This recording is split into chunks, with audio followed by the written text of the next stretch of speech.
Good trees bear good fruits and bad trees bear bad fruits. Hello po, ako po si Paula Gawat. Samahan mo muna ako dito sa Landas ng Pag-asa. Hindi po ako masyadong maalam pagdating sa pagtatanim. Pero nagkakaroon ako ng idea dahil po sa ang boss ko ay mahilig magtanim ng fruit-bearing trees. At nung mga nakaraang taon ay na-enjoy namin sa opisina at pati na rin sa aming bahay yung kanyang mga produce ng Royal Queen Mango. Napakalaki po nung manggang iyon at napakasarap. Inaalala ko pa lang naglalaway na ako. At nitong taon ay inaabangan namin yung bagong harvest ni boss. Pero nung tanungin namin siya ay napag-alaman namin na kanya palang pinutol yung mga puno ng mangga. Dahil hindi na raw maganda yung mga bunga nito.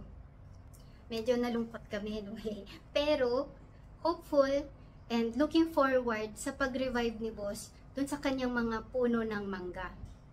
Para sila'y magbunga muli ng mga good quality fruits. At tungkol dyan ang ating ebanghelyo ngayong araw ayon sa Matthew 7 verses 15 to 20. Sa verse 17 sabi, nagbubunga ng mabuti ang bawat mabuting punong kahoy.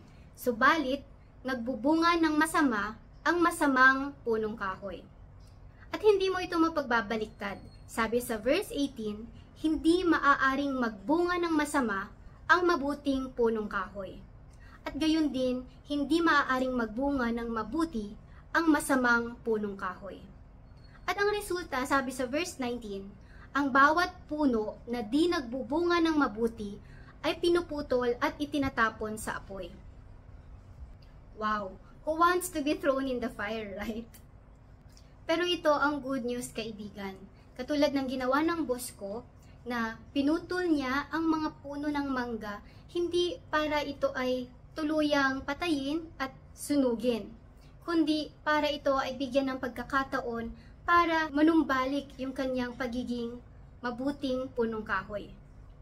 At sino ang tutulong dito sa punong kahoy na ito na maging mabuti uli? E di, siya din na nagmamay-ari ng puno ng mangga. Kaibigan, kung ang tao nga ay nagbibigay ng isa pang pagkakataon para sa isang punong kahoy na maging mabuti muli, paano pa kaya ang ating Amang Diyos na siyang pinagmumulan ng awa, ng grasya at ng maraming second chances? Each day, God gives you a second chance na putulin ang mga sanga na infected or nakakakurap sa iyong pagkatao. Nawa ay gamitin mo ang bawat pagkakataon na ibinibigay sa iyo ng Panginoon para sikaping maging mabuti muli.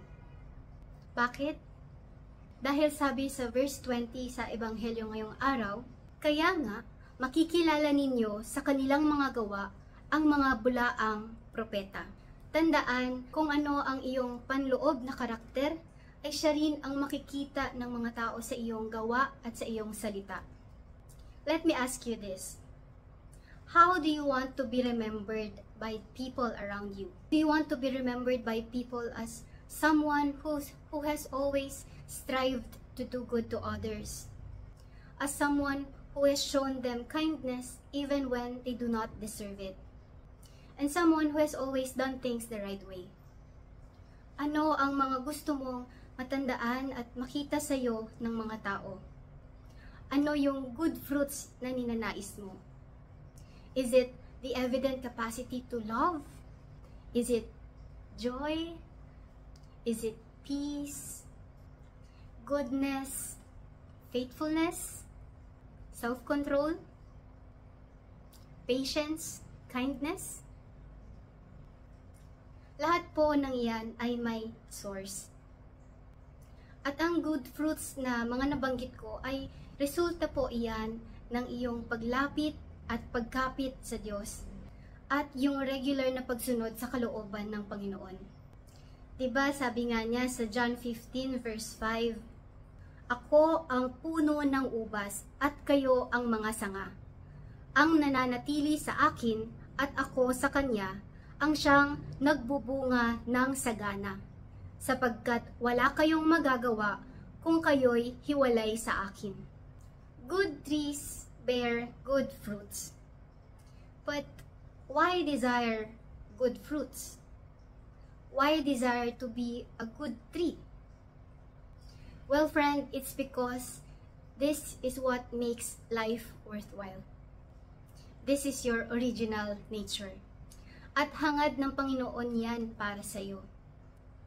Ang dasal ko ay maging hangarin mo din yan para sa iyong sarili. Napiliin mong maging mabuting punong kahoy para maraming mabless sa iyong mabubuting bunga. May people taste kindness and not harshness from you. May they taste love and not hate. And may they taste the goodness of God through your life. Amen. Sana po ay na-bless kayo ng short reflection video na ito. Please don't forget to click the like button and share this to your friends para marami pa tayong makasama dito sa Landas ng Pag-asa.